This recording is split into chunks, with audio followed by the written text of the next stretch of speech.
ಇಲ್ಲಿಯವರೆಗೆ 6 ತಿಂಗಳಲ್ಲಿ ಹಿಂತಿರುಗುವ ವಿರಾಟ್ 6 ದಿನಗಳಲ್ಲಿ ಹಿಂತಿರುಗುತ್ತಿದ್ದನು. ಯಾರಿಗೆ? ಕೇವಲ ಮತ್ತು ಕೇವಲ ಕಾವ್ಯಾಳಿಗಾಗಿ. ಮುಂದುವರಿದ ಭಾಗ. ಭಾರತದಲ್ಲಿ ತಡರಾತ್ರಿಯ ಸಮಯ. ಎಲ್ಲರೂ ತಮ್ಮ ತಮ್ಮ ಕೋಣೆಗಳಲ್ಲಿ ಮಲಗಿದ್ದಾಗ ಕಾವ್ಯಾಳಿಗೆ ನಿದ್ರೆ ಬರುತ್ತಿರಲಿಲ್ಲ. ಹಾಸಿಗೆಯಲ್ಲಿ ಮಲಗಿದವಳು ಅತ್ತಿತ್ತ ಹೊರಳಾಡುತ್ತಿದ್ದಳು. ಮತ್ತೊಂದು ಕಡೆ ಅಮೆರಿಕಾದಲ್ಲಿ ವಿವೇಕ್ ಕೂಡ ಇಡೀ ರಾತ್ರಿ ನಿದ್ರಿಸಲಿಲ್ಲ. ಅವನಿ ತನ್ನನ್ನು ನಿರ್ಲಕ್ಷಿಸಿದ್ದು ಮತ್ತು ಗುರುತಿಸಲು ನಿರಾಕರಿಸಿದ್ದು ವಿವೇಕ್ನನ್ನು ತಲ್ಲಣಗೊಳಿಸಿತ್ತು. ಇಡೀ ರಾತ್ರಿ ಅವನು ನಿದ್ರಿಸಲಿಲ್ಲ ಮತ್ತು ಬೆಳಗಿನ ಮೊದಲ ಕಿರಣದೊಂದಿಗೆ ಸಿದ್ಧನಾಗಿ ಅವನಿಯ ಮನೆಗೆ ಹೊರಟನು. ಅವನು ತಳಮಳದಿಂದ ಕೂಡಿದ್ದನು. ಅವನು ಇಲ್ಲದೆ ಉಸಿರಾಡಲು ಸಾಧ್ಯವಿಲ್ಲವೇನೋ ಎಂಬಂತೆ ಅವನಿಗೆ ಅನಿಸುತ್ತಿತ್ತು. ಅವನಿಗೆ ಏನಾಗಿದೆ ಎಂದು ಗೊತ್ತಿಲ್ಲ. ಅವಳು ನನ್ನ ಮೇಲೆ ಕೋಪಗೊಂಡಿದ್ದಾಳಾ? ಆದರೆ ಏಕೆ? ಅವಳು ಒಮ್ಮೆ ನನ್ನೊಂದಿಗೆ ಮಾತನಾಡಲಿ. ಇದನ್ನೇ ಯೋಚಿಸುತ್ತಾ ಅವನು ಅವಳ ಮನೆಯ ಕಡೆಗೆ ಹೊರಟಿದ್ದನು. ಇತ್ತ ಭಾರತದಲ್ಲಿ ಕಾವ್ಯ ತಳಮಳದಿಂದ ಹಾಸಿಗೆಯಲ್ಲಿ ಹೊರಳಾಡುತ್ತಿದ್ದಳು. ವಿರಾಟ್ ಬಂದ ನಂತರವೇ ಈ ತಳಮಳ ದೂರವಾಗುವುದು. ಹಾಗೆಯೇ ವಿರಾಟ್ ಕೂಡ ತಳಮಳದಲ್ಲಿದ್ದನು. ಅವನು ಕಾವ್ಯಳಿಂದ ದೂರವಿರಲು ಹೋಗಿದ್ದನು. ಆದರೆ ಇರಲು ಸಾಧ್ಯವಾಗಲಿಲ್ಲ. ನಂತರ ಹಿಂತಿರುಗಿದನು. ಹೌದು, ಅವನು ಮುಂಗೋಪಿ. ಈ ಮಾತನ್ನು ಒಪ್ಪುವುದಿಲ್ಲ.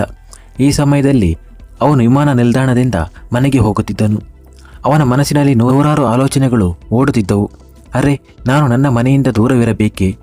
ಈಗ ಆ ಹುಡುಗಿ ಹುಚ್ಚಿಯಾಗಿದ್ದರೆ ಅದಕ್ಕಾಗಿ ನಾನು ನನ್ನ ಮನೆಯನ್ನು ಏಕೆ ಬಿಡಬೇಕು? ನಾನು ಆ ಹುಡುಗಿಯಿಂದ ದೂರವಿರುತ್ತೇನೆ. ನಾನು ಅವಳ ಬಗ್ಗೆ ಗಮನವೇ ಕೊಡುವುದಿಲ್ಲ ಎಂದು ತನಗೆ ತಾನೇ ಸಮಾಧಾನ ಮಾಡಿಕೊಳ್ಳುವಂತೆ ಹೇಳಿಕೊಳ್ಳುತ್ತಿದ್ದನು ವಿರಾಟ್. ಕಾವ್ಯಳ ಚಡಪಡಿಕೆಯು ಇಷ್ಟು ದೂರದಿಂದ ನಿಮ್ಮನ್ನು ಹಿಂದಕ್ಕೆ ಕರೆತಂದಿದೆ. ಹಾಗಾದರೆ ಅವಳ ಬಳಿ ಇದ್ದುಕೊಂಡು ನೀವು ಹೇಗೆ ಅವಳಿಂದ ದೂರವಿರಲು ಸಾಧ್ಯ?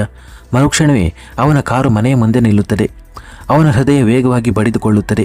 ಕಾವ್ಯಳನ್ನು ನೋಡಲು ಅವನ ಕಣ್ಣುಗಳು ಬಂಡಾಯವೆದ್ದೇಳುತ್ತವೆ.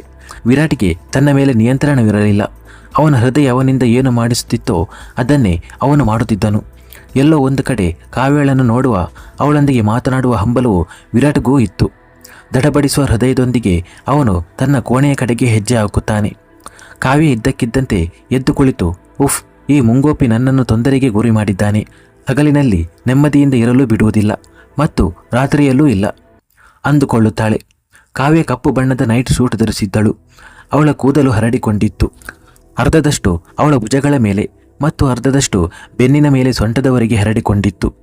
ಕೂದಲಿನ ಕೆಲವು ಎಳೆಗಳು ಅವಳ ಮುಖದ ಮೇಲೆ ಬಿದ್ದು ಅವಳ ಸೌಂದರ್ಯವನ್ನು ಮತ್ತಷ್ಟು ಹೆಚ್ಚಿಸುತ್ತಿದ್ದವು. ಮೇಕಪ್ ಹೆಸರಿನಲ್ಲಿ ಕೇವಲ ಹಣೆಯಲ್ಲಿ ಸಿಂಧೂರವನ್ನು ಹಚ್ಚಿಕೊಂಡಿದ್ದಳು. ಅದು ಈ ಸರಳತೆಯಲ್ಲೂ ಮೋಡಿ ಮಾಡುತ್ತಿತ್ತು. ಅವಳು ಎದುರಿನಲ್ಲಿರುವ ವಿರಾಟ್ನ ಚಿತ್ರವನ್ನು ನೋಡುತ್ತಾ, ಬೇಗ ಬನ್ನಿ ಮುಂಗೋಪಿ, ರಿಯಲಿ ಮಿಸ್ ಯು ಎಂದು ಹೇಳುತ್ತಿದ್ದಳು. ಅಷ್ಟರಲ್ಲಿ ವಿರಾಟ್ ಕೊಠಡಿಯ ಬಾಗಿಲು ತೆರೆದು ಒಳಗೆ ಬರುತ್ತಾನೆ. ಕಾವ್ಯ ಮಲಗಿರಬಹುದು ಎಂದು ಅವನು ಅಂದುಕೊಂಡಿದ್ದನು. ಆಗ ಅವನು ಆರಾಮವಾಗಿ ಅವಳನ್ನು ನೋಡಬಹುದು ಎಂದು. ಆದರೆ ಇಲ್ಲಿ ಕಾವ್ಯ ಗೊಂಬೆಯಂತೆ ಹಾಸಿಗೆಯ ಮೇಲೆ ಕುಳಿತು ತುಂಬ ಸುಂದರವಾಗಿ ಕಾಣುತ್ತಿದ್ದಳು. ಇಬ್ಬರು ಇದನ್ನು ನಿರೀಕ್ಷಿಸಿರಲಿಲ್ಲ. ಇಬ್ಬರು ಆಶ್ಚರ್ಯದಿಂದ ಒಬ್ಬರನ್ನೊಬ್ಬರು ನೋಡುತ್ತಿದ್ದರು, ಅಥವಾ ತಮ್ಮ ತಳಮಳವನ್ನು ದೂರ ಮಾಡಿಕೊಳ್ಳುತ್ತಿದ್ದರು ಎನ್ನಬಹುದು. ಕಾವ್ಯ ವಿರಾಟ್ನನ್ನು ತನ್ನ ಕಣ್ಣುಗಳಲ್ಲಿ ತುಂಬಿಸಿಕೊಳ್ಳುತ್ತಿದ್ದಳು. ಅದು ಅರ್ಥವಾಗುತ್ತಿತ್ತು. ಆದರೆ ವಿರಾಟ್ ಪ್ರಯತ್ನಿಸಿದರೂ ತನ್ನ ದೃಷ್ಟಿಯನ್ನು ತೆಗೆಯಲು ಸಾಧ್ಯವಾಗುತ್ತಿರಲಿಲ್ಲ. 6 ದಿನಗಳ ಅಂತರವನ್ನು ಅವರು ಒಂದೇ ಕ್ಷಣದಲ್ಲಿ ಅಳಿಸಿ ಹಾಕಲು ಬಯಸುತ್ತಿದ್ದರು. ಕಾವ್ಯ ತನ್ನ ದೊಡ್ಡ ಕಣ್ಣುಗಳನ್ನು ಮಿಟುಕಿಸಿ ಅವನನ್ನು ನೋಡುತ್ತಿದ್ದಳು. ಇದು ನಿಜವೋ ಅಥವಾ ಕನಸೋ ಎಂದು ಖಚಿತಪಡಿಸಿಕೊಳ್ಳಲು ಪ್ರಯತ್ನಿಸುತ್ತಿದ್ದಳೋ ಏನೋ. ನೀವು ನಿಜವಾಗಿಯೂ ಇಲ್ಲಿಗೆ ಬಂದಿದ್ದೀರಾ ಅಥವಾ ನಾನು ಕನಸು ಕಾಣುತ್ತಿದ್ದೇನಾ ಎಂದು ಹಾಸಿಗೆಯಿಂದ ಏಳುತ್ತಾ ಕೇಳುತ್ತಾಳೆ. ಉಫ್!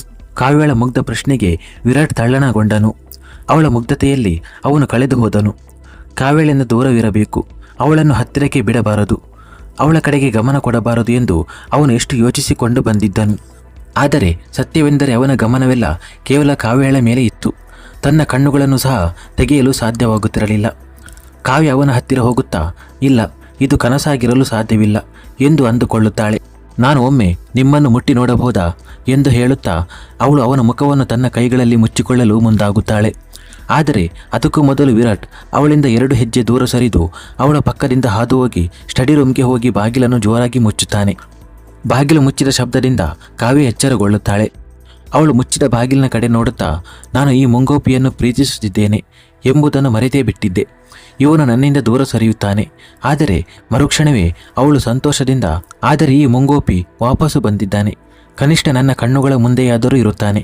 ಓಹೋ, ಐ ಲವ್ ಯು ಮಿಸ್ಟರ್ ಮುಂಗೋಪಿ, ಐ ರಿಯಲಿ ಲವ್ ಯು ಎಂದು ಮಕ್ಕಳಂತೆ ಸಂತೋಷದಿಂದ ಹೇಳುತ್ತಾಳೆ.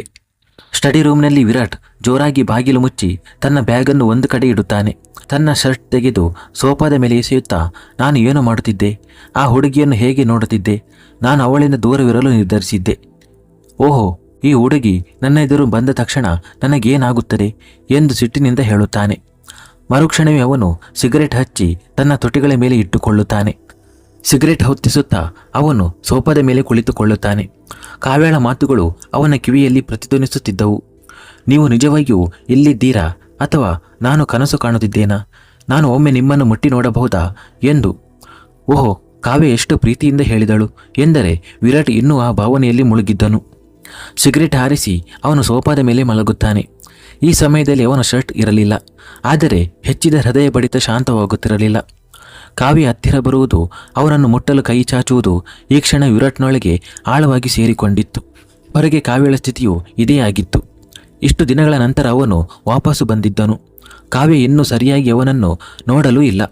ಅದಕ್ಕೂ ಮೊದಲೇ ವಿರಾಟ್ ತನ್ನನ್ನು ಕೋಣೆಯಲ್ಲಿ ಲಾಕ್ ಮಾಡಿಕೊಂಡಿದ್ದನು. ಅವಳು ಕೆಲವೊಮ್ಮೆ ಹಾಸಿಗೆ ಮೇಲೆ ಕುಳಿತುಕೊಳ್ಳುತ್ತಿದ್ದಳು, ಕೆಲವೊಮ್ಮೆ ಸೋಫಾದ ಮೇಲೆ, ಕೆಲವೊಮ್ಮೆ ಕಿಟಕಿ ಕಡೆಯೇ ಹೋಗುತ್ತಿದ್ದಳು. ನಂತರ ಮತ್ತೆ ಒಳಗೆ ಬರುತ್ತಿದ್ದಳು. ಅವಳಿಗೆ ಕೇವಲ ವಿರಾಟ್ನ ಬಳಿ ಹೋಗಬೇಕೆಂದಿತ್ತು. ಓಹೋ, ಅವನು ಬಂದ ತಕ್ಷಣ ಒಳಗೆ ಹೋದನು. ನನ್ನೊಂದಿಗೆ ಒಂದು ಮಾತನ್ನೂ ಆಡಲಿಲ್ಲ. ಅವನಿಗೆ ನನ್ನ ಭಾವನೆಗಳು ಯಾವಾಗ ಅರ್ಥವಾಗುತ್ತದೋ ಗೊತ್ತಿಲ್ಲ. ಅವನಿಗೆ ನನ್ನ ಪ್ರೀತಿ ಯಾವಾಗ ಕಾಣಿಸುತ್ತದೆಯೋ ನಾನೇ ಅವನ ಬಳಿ ಹೋಗಬೇಕೆನಿಸುತ್ತಿದೆ. ಆದರೆ ಅವನು ನನ್ನ ಬಗ್ಗೆ ಏನೆಂದುಕೊಳ್ಳುತ್ತಾನೆ? ಅವಳು ತಾನೇ ಪ್ರಶ್ನೆಗಳನ್ನು ಕೇಳಿಕೊಳ್ಳುತ್ತಿದ್ದಳು, ತಾನೇ ಉತ್ತರಗಳನ್ನು ಕೊಡುತ್ತಿದ್ದಳು. ಆದರೆ ಮರುಕ್ಷಣವೇ ಅವಳಿಗೆ ಉಷಾರವರ ಮಾತುಗಳು ನೆನಪಾಗುತ್ತವೆ. ನೀನು ಅವನ ಹೆಂಡತಿಯಾಗುವವರೆಗೆ ವಿರಾಟ್ ನಿನ್ನ ಗಂಡನಾಗುವುದಿಲ್ಲ. ಕಾವ್ಯ, ನೀನು ಮೊದಲು ಹೆಜ್ಜೆ ಇಡಬೇಕು ಮತ್ತು ನೀನು ಅವನ ಕಡೆಗೆ ಒಂದು ಹೆಜ್ಜೆ ಇಟ್ಟ ದಿನ ಅವನು ನಿನ್ನ ಕಡೆಗೆ ಮೊದಲ ಹೆಜ್ಜೆ ಇಡುತ್ತಾನೆ ಎನ್ನುವ ಉಷಾರವರ ಈ ಮಾತುಗಳು ಮಂತ್ರದಂತೆ ಅವಳ ಮೇಲೆ ಪರಿಣಾಮ ಬೀರುತ್ತವೆ. ಮತ್ತು ಅವಳು ಪೂರ್ಣ ನಂಬಿಕೆಯೊಂದಿಗೆ ಎದ್ದು, ಹೌದು, ನಿಜವಾಗಿಯೂ ನಾನೇ ಮೊದಲ ಹೆಜ್ಜೆ ಇಡಬೇಕು. ನಾನು ಇನ್ನು ಮುಂದೆ ಅವನಿಂದ ದೂರವಿರಲು ಸಾಧ್ಯವಿಲ್ಲ.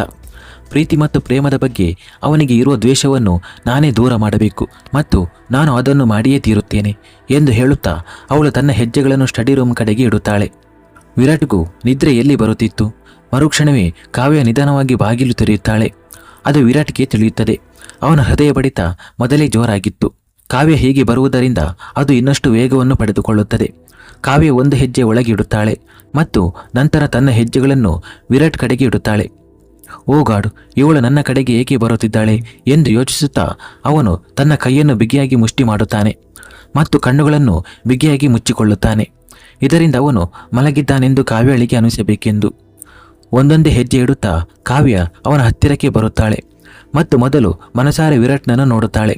ಇಷ್ಟವಿಲ್ಲದಿದ್ದರೂ ಅವಳ ಕಣ್ಣುಗಳು ಒದ್ದೆಯಾಗುತ್ತವೆ ಮತ್ತು ತುಟಿಗಳ ಮೇಲೆ ಒಂದು ನಗು ಮೂಡುತ್ತದೆ. ಅವಳ ಕೈ ಎತ್ತಿ ವಿರಾಟ್ನ ಕೂದಲಿನಲ್ಲಿ ಸವರುತ್ತದೆ. ವಿರಾಟ್ ತನ್ನ ಕೈಯನ್ನು ಇನ್ನಷ್ಟು ಬಿಗಿಯಾಗಿ ಮುಷ್ಟಿ ಮಾಡುತ್ತಾನೆ. ಅವನು ಉಸಿರಾಡಲು ಸಹ ಸಾಧ್ಯವಾಗದಷ್ಟು ಬಿಗಿಯಾಗಿರುತ್ತಾನೆ. ನೀವು ಎಲ್ಲಿ ಹೋಗಿದ್ದೀರಿ ಮತ್ತು ನನ್ನೊಂದಿಗೆ ಮಾತನಾಡಲೂ ಇಲ್ಲ. ನಾನು ನಿಮ್ಮನ್ನು ಎಷ್ಟು ಮಿಸ್ ಮಾಡಿಕೊಂಡೆ ಎಂದು ನಿಮಗೆ ಗೊತ್ತಾ ಎಂದು ಕಾವ್ಯ ಒಂದೊಂದಾಗಿ ಅವನಿಗೆ ದೂರ ಹೇಳುತ್ತಿದ್ದಳು. ಅವಳ ಧ್ವನಿಯ ಹಂಬಲವು ವಿರಾಟ್ನ ಹೃದಯವನ್ನು ತಲುಪುತ್ತಿತ್ತು. ಮರುಕ್ಷಣವೇ ಕಾವ್ಯ ವಿರಾಟ್ ನಿರೀಕ್ಷಿಸದಂತಹ ಕೆಲಸವೊಂದನ್ನು ಮಾಡುತ್ತಾಳೆ. ಅವಳು ಅವನ ಮುಖದ ಮೇಲೆ ಸ್ವಲ್ಪ ಬಾಗಿ ತನ್ನ ತೊಟಿಗಳನ್ನು ಅವನ ಹಣೆಯ ಮೇಲೆ ಇಡುತ್ತಾಳೆ. ವಿರಾಟ್ಗೆ ಒಳಗಿನವರೆಗೂ ಒಂದು ಸಮಾಧಾನದ ಅನುಭವವಾಗುತ್ತದೆ. ಉರಿಯುವ ಮರುಭೂಮಿಯಲ್ಲಿ ತಣ್ಣೀರಿನ ಚಿಮ್ಮುವಿಕೆಯಂತೆ ಅವನ ತಳಮಳಿಸುತ್ತಿದ್ದ ಎದೆಗೆ ನೆಮ್ಮದಿ ಸಿಗುತ್ತದೆ, ಸಮಾಧಾನ ಸಿಗುತ್ತದೆ. ಕಾವ್ಯ ಅವನ ಹಣೆಯನ್ನು ತುಂಬ ಪ್ರೀತಿಯಿಂದ ಮುತ್ತಿಕ್ಕುತ್ತಾಳೆ ಮತ್ತು ಹಾಗೆ ಮಾಡುವಾಗ ಅವಳ 2 ಕಣ್ಣೀರ ಹನಿಗಳು ಹರಿದು ವಿರಾಟ್ನ ಮುಖದ ಮೇಲೆ ಬೀಳುತ್ತವೆ. ವಿರಾಟ್ನ ಉಸಿರಾಟ ಭಾರವಾಗುತ್ತದೆ. ಕಾವ್ಯ ಅವನಿಂದ ದೂರವಾಗುತ್ತಾಳೆ ಮತ್ತು ನಿಧಾನವಾಗಿ ತನ್ನ ತಲೆಯನ್ನು ಅವನ ಎದೆಯ ಮೇಲೆ ಇಟ್ಟು ಕಣ್ಣು ಮುಚ್ಚಿಕೊಳ್ಳುತ್ತಾಳೆ. ಸಮಾಧಾನ, ತುಂಬ ಸಮಾಧಾನ ಸಿಗುತ್ತದೆ ಅವಳಿಗೆ. ತಳಮಳಿಸುತ್ತಿರುವ ಮೀನಿಗೆ ಸಮುದ್ರ ಸಿಕ್ಕಂತಾಗುತ್ತದೆ. ತನ್ನ ಭಾವನೆಗಳಲ್ಲಿ ತೇಲಿ ಅವಳು ವಿರಾಟ್ನ ಹತ್ತಿರ ಹೋಗಲು ಪ್ರಾರಂಭಿಸುತ್ತಾಳೆ. ಅವಳ ಕೈಗಳು ವಿರಾಟ್ನ 2 ಭುಜಗಳನ್ನು ಬಿಗಿಯಾಗಿ ಹಿಡಿದುಕೊಳ್ಳುತ್ತವೆ. ಅವಳು ಬಿಟ್ಟರೆ ವಿರಾಟ್ ಮತ್ತೆ ದೂರ ಹೋಗುತ್ತಾನೆ ಎಂಬಂತೆ. ಮತ್ತು ಇದನ್ನು ವಿರಾಟ್ ಗಮನಿಸುತ್ತಾನೆ. ಅದು ಅವನಿಗೆ ಬೇಕಿರಲಿಲ್ಲ. ಅವನು ತಕ್ಷಣ ತನ್ನ ಕಣ್ಣುಗಳನ್ನು ತೆರೆಯುತ್ತಾನೆ ಮತ್ತು ಒಂದೇ ಏಟಿಗೆ ಕಾವ್ಯಳನ್ನು ತನ್ನಿಂದ ದೂರ ತಳ್ಳುತ್ತಾ, ನೀನು ಏನು ಮಾಡಲು ಪ್ರಯತ್ನಿಸುತ್ತಿದ್ದೀಯಾ? ಏನು ಮಾಡಲು ಎಂದು ಅವಳ ಮೇಲೆ ಗರ್ಜಿಸುತ್ತಾ ಹೇಳುತ್ತಾನೆ. ಆಕಾಶದಲ್ಲಿ ಹಾರಾಡುತ್ತಿರುವ ಪಕ್ಷಿಯನ್ನು ಇದ್ದಕ್ಕಿದ್ದಂತೆ ನೆಲಕ್ಕೆ ಅಪ್ಪಳಿಸಿದಂತೆ ಕಾವ್ಯಳಿಗೆ ಅನಿಸುತ್ತದೆ. ಮರುಕ್ಷಣವೇ ವಿರಾಟ್ ತನ್ನ ಶರ್ಟ್ ಎತ್ತಿಕೊಂಡು ಧರಿಸುತ್ತಾ, ನನ್ನ ಹತ್ತಿರ ಬರಲು ಪ್ರಯತ್ನಿಸಬೇಡ ಎಂದು ಎಷ್ಟು ಬಾರಿ ಹೇಳಿದ್ದೇನೆ. ನಿನಗೆ ಅರ್ಥವಾಗುವುದಿಲ್ಲವಾ? ಅಥವಾ ನಿನ್ನ ತಲೆ ಕೆಟ್ಟಿದೆಯಾ? ನೀನು ಪದೇ ಪದೇ ನನ್ನ ಬಳಿ ಬರಲು ಏಕೆ ಪ್ರಯತ್ನಿಸುತ್ತೀಯಾ? ಕೊನೆಗೆ ನಿನಗೇನು ಬೇಕು ಎಂದು ಕೇಳುತ್ತಾನೆ. ವಿರಾಟ್ ತುಂಬ ಕೋಪದಿಂದ ಮಾತನಾಡುತ್ತಾನೆ. ನಾನು ನಿನ್ನನ್ನು ಬಯಸುತ್ತೇನೆ ಎಂದು ಕಾವ್ಯ ಅಷ್ಟೇ ಶಾಂತವಾದ ಧ್ವನಿಯಲ್ಲಿ ಹೇಳುತ್ತಾಳೆ. ಅದು ವಿರಾಟ್ನ ಮಾತನ್ನು ನಿಲ್ಲಿಸಲು ಮತ್ತು ಅವನ ಕೋಪವನ್ನು ಶಾಂತಗೊಳಿಸಲು ಸಾಕಾಗಿತ್ತು. ಹೌದು, ಇದು ಸತ್ಯ. ಯಾವಾಗ, ಹೇಗೆ, ಎಲ್ಲಿ ಗೊತ್ತಿಲ್ಲ. ನನಗೆ ನಿಜವಾಗಿಯೂ ಗೊತ್ತಿಲ್ಲ. ಯಾವಾಗ ನಾನು ನಿನ್ನನ್ನು ಬಯಸಲು ಪ್ರಾರಂಭಿಸಿದೆ, ನಿನ್ನನ್ನು ಪ್ರೀತಿಸಲು ಪ್ರಾರಂಭಿಸಿದೆ, ನನಗೆ ಏನೂ ಗೊತ್ತಿಲ್ಲ. ಗೊತ್ತಿರುವುದೇನೆಂದರೆ ನೀನಿಲ್ಲದೆ ನಾನು ಬದುಕಲಾರೆ. ಈ 6 ದಿನಗಳನ್ನು ನಾನು ಹೇಗೆ ಕಳೆದಿದ್ದೇನೆ ಅದು ನನಗೆ ಮಾತ್ರ ಗೊತ್ತು. ಯಾವುದು ಸರಿ, ಯಾವುದು ತಪ್ಪು ಎಂದು ನನಗೆ ಗೊತ್ತಿಲ್ಲ. ಆದರೆ ನಾನು ನಿನ್ನನ್ನು ಪ್ರೀತಿಸಲು ಪ್ರಾರಂಭಿಸಿದ್ದೇನೆ ಮತ್ತು ತುಂಬ ಪ್ರೀತಿಸಲು ಪ್ರಾರಂಭಿಸಿದ್ದೇನೆ ಎಂದು ಹೇಳುತ್ತಾ ಅವಳು ವಿರಾಟ್ನ ಮುಂದೆ ಹೋಗಿ ನಿಲ್ಲುತ್ತಾಳೆ ಮತ್ತು ಅವನ ಕಣ್ಣುಗಳಲ್ಲಿ ನೋಡುತ್ತಾ ಐ ಲವ್ ಯು ಎಂದು ಹೇಳುತ್ತಾಳೆ. ವಿರಾಟ್ ಕೇಳಲು ಬಯಸದಿದ್ದುದು ಇದನ್ನೇ. ಅವನ ಕೋಪವೆಲ್ಲ ಅಲ್ಲಿಯೇ ಕುಸಿದು ಬೀಳುತ್ತದೆ. ಕಾವ್ಯ ತನ್ನ ಪ್ರೀತಿಯ ನೋಟದಿಂದ ಅವನನ್ನು ನೋಡುತ್ತಿದ್ದಳು. ಅದನ್ನು ಅವನು ಸಹಿಸಿಕೊಳ್ಳಲು ಸಾಧ್ಯವಾಗದೆ ತನ್ನ ಮುಖವನ್ನು ತಿರುಗಿಸಿಕೊಳ್ಳುತ್ತಾನೆ. ನೀನು ಹುಚ್ಚಳಾಗಿ ಬಿಟ್ಟಿದ್ದೀಯಾ ಎಂದು ಮುಖ ತಿರುಗಿಸುತ್ತಾ ಕೇಳುತ್ತಾನೆ. ಹೌದು, ಆಗಿಬಿಟ್ಟಿದ್ದೇನೆ. ನಿನ್ನ ಪ್ರೀತಿಯಲ್ಲಿ ಹುಚ್ಚಿ, ದಿವಾನಿ, ಎಲ್ಲವೂ ಆಗಿಬಿಟ್ಟಿದ್ದೇನೆ. ಒಂದು ಬಾರಿ ಪ್ರೀತಿ ಮಾಡಿ ನಿನ್ನ ಮನಸ್ಸು ತುಂಬಲಿಲ್ಲವೇ? ಮತ್ತೆ ಅದೇ ತಪ್ಪು ಮಾಡಲು ಹೊರಟಿದ್ದೀಯಾ ಎಂದು ಕೇಳುತ್ತಾನೆ. ಕಾವ್ಯ ಅವನ ಮುಂದೆ ಹೋಗಿ, ಸರಿ, ಇದರಲ್ಲಿ ತಪ್ಪೇನಿದೆ? ಮನುಷ್ಯನಿಗೆ 2ನೇ ಬಾರಿ ಪ್ರೀತಿಯಾಗಬಾರದು ಎಂದು ಎಲ್ಲಿ ಬರೆದಿದೆ? ಅಥವಾ ಅವನಿಗೆ 2ನೇ ಬಾರಿ ಪ್ರೀತಿ ಮಾಡುವ ಹಕ್ಕಿಲ್ಲವೇ? ಮತ್ತು ನನಗೆ ಮೋಸ ಮಾಡಿದವನು, ನನ್ನ ಜೀವನವನ್ನು ಹಾಳು ಮಾಡಿ ಹೋದವನು, ಅವನ ಬಗ್ಗೆ ನಾನು ಏಕೆ ಯೋಚಿಸುತ್ತಿರಬೇಕು? ಅವನ ತಪ್ಪಿಗೆ ನಾನು ನನ್ನನ್ನು ಏಕೆ ಶಿಕ್ಷಿಸಿಕೊಳ್ಳಬೇಕು? ಹೇಳಿ, ಉತ್ತರಿಸಿ ಎಂದು ಕೇಳುತ್ತಾಳೆ. ಕಾವ್ಯಳ ಮಾತು ಸರಿಯಾಗಿತ್ತು. ಆದ್ದರಿಂದ ವಿರಾಟ್ಗೆ ಯಾವುದೇ ಉತ್ತರ ನೀಡಲು ಸಾಧ್ಯವಾಗಲಿಲ್ಲ.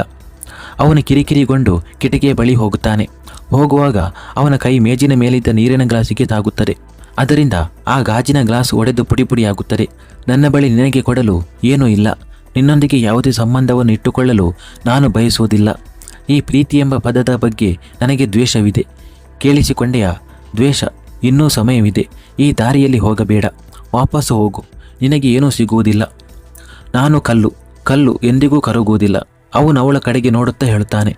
ಕಾವ್ಯ ಆ ಗಾಜಿನ ಚೂರುಗಳ ಮೇಲೆ ನಡೆಯುತ್ತಾಳೆ.